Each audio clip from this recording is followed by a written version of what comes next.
Bonjour à tous. On voit tout, on démasque tout ce qui se passe au Proche-Orient. Et comment, là, depuis quelques jours, les États-Unis, l'État profond à la manœuvre, sont en train d'essayer de faire dégénérer régionalement et mondialement la situation en utilisant une vieille obsession à eux, l'Iran. Alors, vous allez voir, je vais vous en parler, c'est une vieille histoire des faucons américains qui veulent la guerre totale avec l'Iran. Ça fait des années qu'ils en parlent, hein. Et à chaque fois, il y a des prétextes différents, vous allez voir. Mais à travers cette affaire, ils ciblent les BRICS. Et pourquoi maintenant? Parce que le 1er janvier 2024, l'Iran et d'autres pays rejoignent officiellement les BRICS. Brésil, Russie, Inde, Chine, Afrique du Sud, etc. Le contre-monde. Alors, on voit la situation au Proche-Orient comme on l'avait analysé dès la toute première vidéo sur cette affaire, après le 7 octobre, qui est en train de méchamment dégénérer. C'est tellement visible comme manœuvre américaine que même la France de Macron prend ses distances, et d'autres pays, l'Italie, l'Espagne, etc., vous allez voir, c'est dire. Si même le petit toutou Macron arrive un peu à prendre ses distances, c'est que l'heure est grave. Bon, je vais vous expliquer tout ça dans cette vidéo, comment les États-Unis sont démasqués dans leur plan de faire dégénérer le conflit du Proche-Orient pour cibler les BRICS, au risque d'une troisième guerre mondiale, bien évidemment. Le but de prévenir, c'est de l'éviter. C'est pas du tout une vidéo catastrophiste, c'est une vidéo pour défendre la paix. Vous allez voir qu'il y a plein de propositions concrètes et pour alerter. Je suis persuadé que plus les gens sont au courant, plus on évite ces scénarios noirs et catastrophes. Donc n'hésitez pas à la partager, n'hésitez pas à relayer, n'hésitez pas à pour cela vous abonner ou réabonner à cette chaîne YouTube en cliquant sur s'abonner en dessous. C'est un petit clic, c'est gratuit. Vous êtes abonné ou réabonné à la chaîne si vous avez été désabonné, vérifiez. C'est pas mal à faire pour la toute fin d'année. C'est vraiment, ça aide énormément la chaîne. Voilà, plus vous êtes abonné à la chaîne, plus YouTube va mieux recommander les vidéos. On va les toucher de nouveaux internautes qui ne nous connaissent pas forcément, donc c'est tout à fait formidable. Prochaine manif nationale, Liberté et Frexit, très important. Samedi 13 janvier, Paris, rendez-vous 14h. Je vous donnerai le lieu précis, mais vous réservez déjà. C'est ouvert à tous, adhérents comme non-adhérents. Bien évidemment, tout le monde est le bienvenu. Et n'oubliez pas notre pétition nationale pour soutenir les paysans français qui sont en lutte et qui vont reprendre le 1er janvier. Elle est en lien sous la vidéo en description. On y va. Est-ce que l'Iran est le prochain dans le viseur de l'État profond américain? Dans cette vidéo, je vous préviens, inutile de me mettre en commentaire, je n'ai aucune sympathie pour le régime iranien, je précise les choses, on fait de la géopolitique ici, hein, on s'élève un peu en termes d'analyse stratégique, on juge des pays, des situations géopolitiques, non pas même pas des régimes, on essaie de prendre de la hauteur par rapport à tout cela, voilà. Bon, inutile donc d'essayer de tout mélanger. On n'est pas là pour tout mélanger, on est là pour tout clarifier. Mais je sais que l'essentiel d'entre vous, vous le comprenez parfaitement sans même j'ai besoin de le dire, mais ça va mieux en le disant. Alors, les États-Unis cherchent manifestement une déflagration régionale, voire mondiale, en fait, avec en ligne de mire derrière les BRICS. Alors, ils s'énervent beaucoup en ce moment contre les BRICS. Vous savez, j'ai fait une vidéo récemment sur la révolution colorée qu'ils essaient de mener actuellement en Serbie.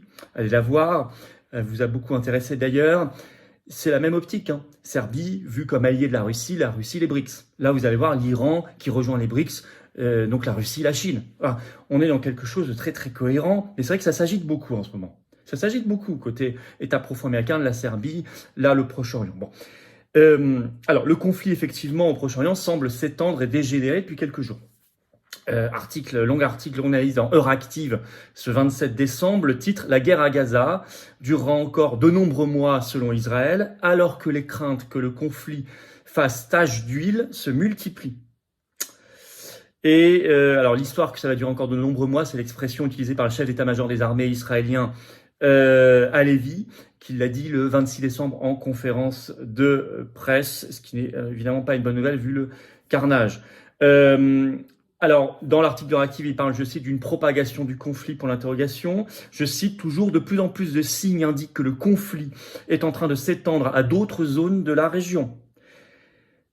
Allez voir ma toute première vidéo, juste après le 7 octobre, sur cette affaire. Et j'avais dit, l'État profond américain va faire pression pour que ça fasse tache d'huile et que ça s'étende. Bon, on arrive fin décembre, ça s'enclenche. Et le calendrier n'y est pas pour rien. Encore une fois, c'est très important ce qui va se passer pour les BRICS le 1er janvier 2024. Alors, nous avons cette affaire des Houthis. Au Yémen, les Houthis ont tiré le 26 décembre, alors selon Washington, un missile contre un navire commercial en mer Rouge. Il y a l'enjeu de la mer Rouge en ce moment. Ils tirent également des drones. Alors, il y a des ripostes en face, notamment des navires américains. Ça a commencé en octobre, intensification depuis mi-novembre. En réponse, les Houthis disent à l'attaque contre Gaza. Le 25 décembre, une frappe israélienne en Syrie a, elle, tué un haut responsable du corps iranien des gardiens de la révolution islamique. Le 26 décembre, Israël a accusé par ailleurs le Hezbollah libanais de tirer des missiles anti-chars. Donc là, on parle du nord. Sachant que quand ils accusent le Hezbollah, en fait, ils accusent l'Iran derrière. Et même plus loin, plus éloigné dans la géographie, en Inde, le 26 décembre, une explosion près de l'ambassade d'Israël a eu lieu à New Delhi. L'Inde, ça doit vous faire tilt tout de suite, BRICS, le I de BRICS, c'est l'Inde. Bon, donc on est vraiment dans ce contexte-là. Alors Israël d'ailleurs l'annonce, dit que ça s'étend, le théorise et se coordonne pour cela avec les États-Unis. Je vais vous lire un extrait de Réactive. Écoutez bien. Nous sommes dans une guerre sur plusieurs fronts et nous sommes attaqués sur 7 terrains: Gaza, le Liban, la Syrie, la Judée-Samarie, c'est-à-dire la Cisjordanie, l'Irak, le Yémen et l'Iran, a déclaré mardi le ministre israélien de la Défense, Yoav Gallant, aux législateurs, en mentionnant 6 endroits où des militants soutenus par l'Iran sont actifs, en plus du territoire iranien. Nous avons déjà réagi, pris des mesures dans 6 de ces endroits, a-t-il précisé. Mardi, le ministre israélien des Affaires stratégiques, Ron Dermer, a rencontré le secrétaire d'État américain Anthony Blinken et le conseiller à la sécurité nationale Jack Sullivan à Washington pour des entretiens sur la guerre. Donc, vous voyez, c'est très coordonné. L'Iran est au centre de ce grand jeu américain, comme cible. D'abord, avec cette étrange opération américaine en mer Rouge, dont même la France, l'Italie et l'Espagne se détachent. Article de Réactive, le 28 décembre, tout récent qu'il l'analyse, le titre « Sécurisation de la mer Rouge, l'initiative des États-Unis peine à convaincre ». Parce que c'est un peu gros, c'est un peu gros sabot quand même. On voit bien que c'est plutôt là pour envenimer la situation plutôt que pour la régler. Même si officiellement, c'est là pour la régler, bien sûr. Elle s'appelle cette opération Prosperity Guardian, gardien de la prospérité, présenté comme une, je cite c'est le mot américain, une coalition de plus de 20 pays selon le Pentagone pour protéger les navires. Alors, par où passe 12% quand même mer Rouge du commerce mondial. Alors, ils ont dit, le Pentagone dit, c'est une coalition de plus de 20 pays, mais Euractiv note que jusqu'ici n'ont été capables de donner le nom que de 12 pays, donc pas 20.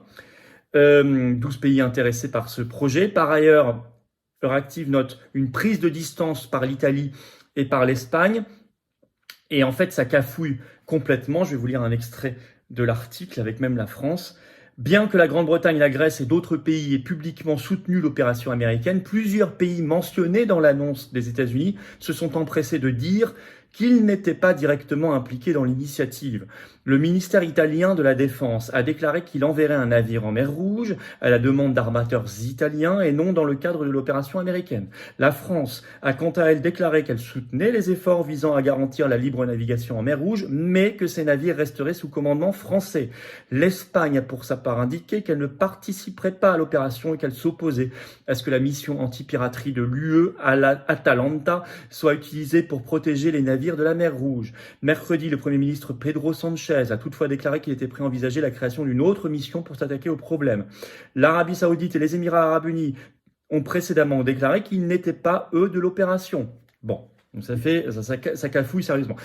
Bon, les États-Unis, ils ont visé les Houthis, et en fait, ils disent derrière c'est l'Iran dément. Bon, en tout cas, on voit bien que c'est ce pays qui est dans le viseur. Dans toute la rhétorique israélienne, c'est l'Iran aussi. Et c'est tombé ce 28 décembre, dépêche AFP, le titre « Iran, Washington, Paris, Berlin et Londres condamnent l'accélération de l'enrichissement d'uranium, de la production d'uranium enrichi ».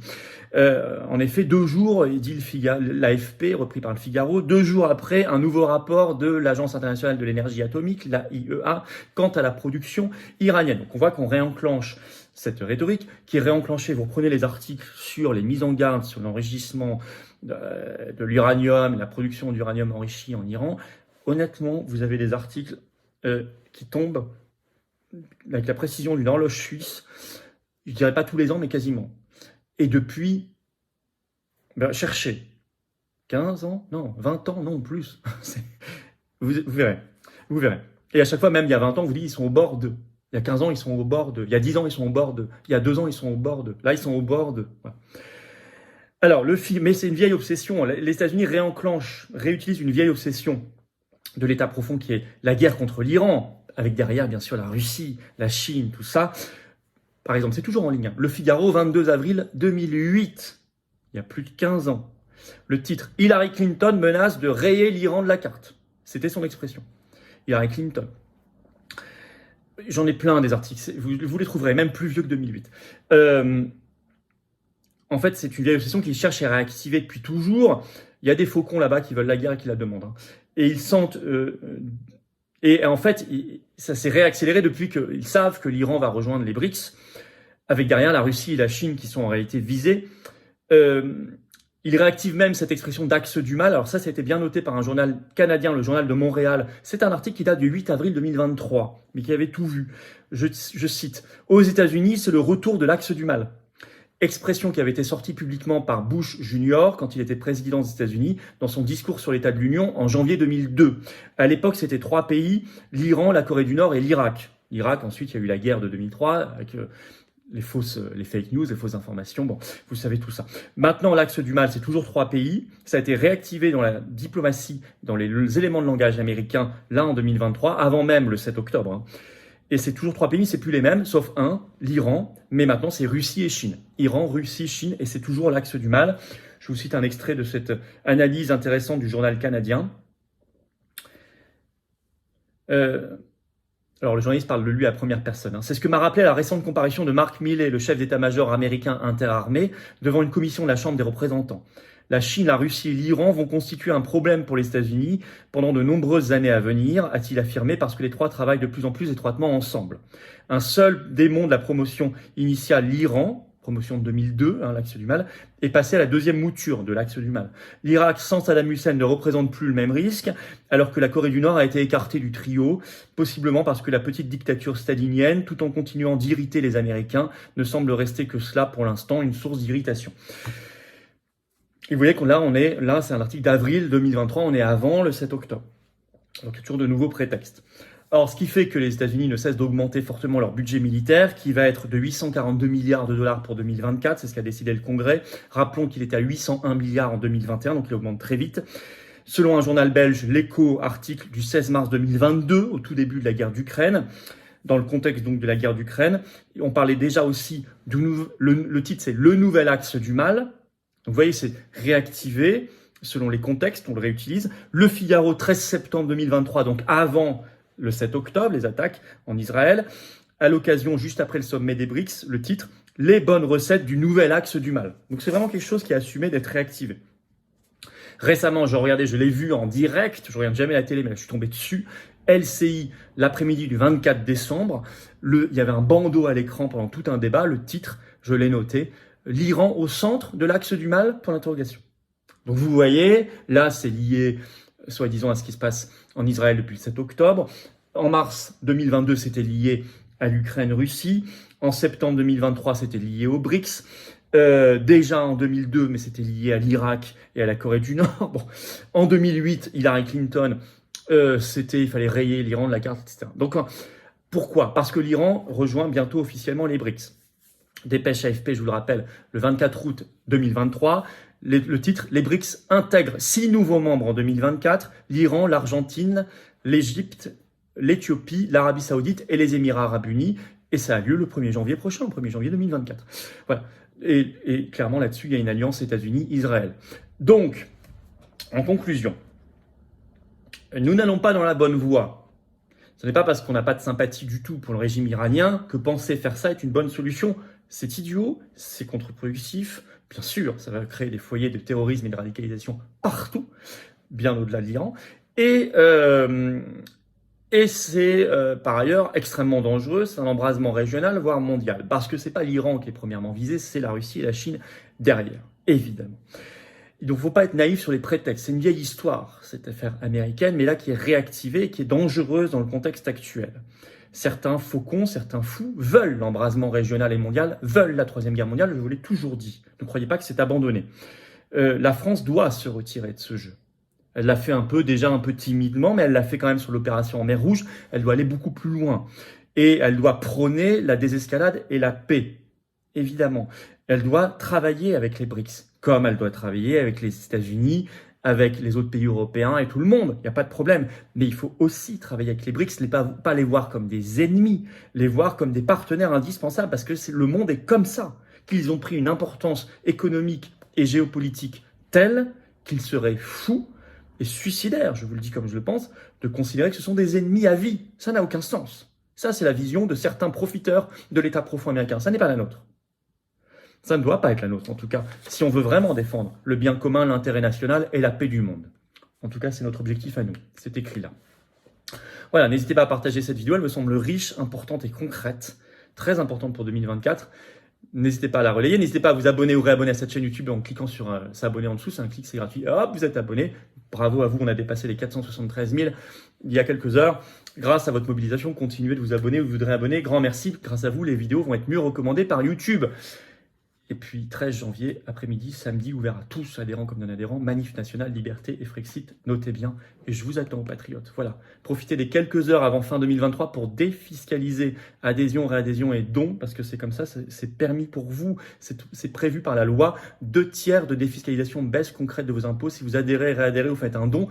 Ça sera toujours valable en 2024, mais le 1er janvier 2024, les compteurs fiscaux, vos compteurs fiscaux sont remis à zéro. Donc si vous voulez défiscaliser et profiter en 2024 d'une baisse d'impôts concrète, c'est maintenant qu'il faut le faire, il reste quelques heures. Adhésion, réadhésion, c'est le premier lien sous la vidéo en description. Ce lien est également en commentaire épinglé. Une petite fiche maintenant sur l'écran et dans quelques secondes, un lien sur l'écran, vous choisissez. Faire un don de soutien au mouvement, deuxième lien sous la vidéo en description. Ça permet de faire plus d'actions.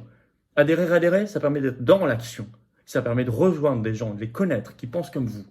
Vous soyez en métropole, outre-mer ou à l'étranger, partout on est là. Plus grand mouvement souverainiste et de défense des libertés et de la paix de France, largement, les patriotes. Et j'ai l'honneur de le présider. Venez, profitez de la défiscalisation. 2/3, ça veut dire que vous mettez 600 €, ça enlève 400 € de baisse d'impôt. Hein. Vous mettez 6 000 €, ça enlève 4 000 €. Vous mettez 60 €, ça enlève 40 €. Vous mettez 6 €, ça enlève 4 €. Bravo aux donateurs, aux réadhérents. Bienvenue aux nouveaux adhérents patriotes et vive la France.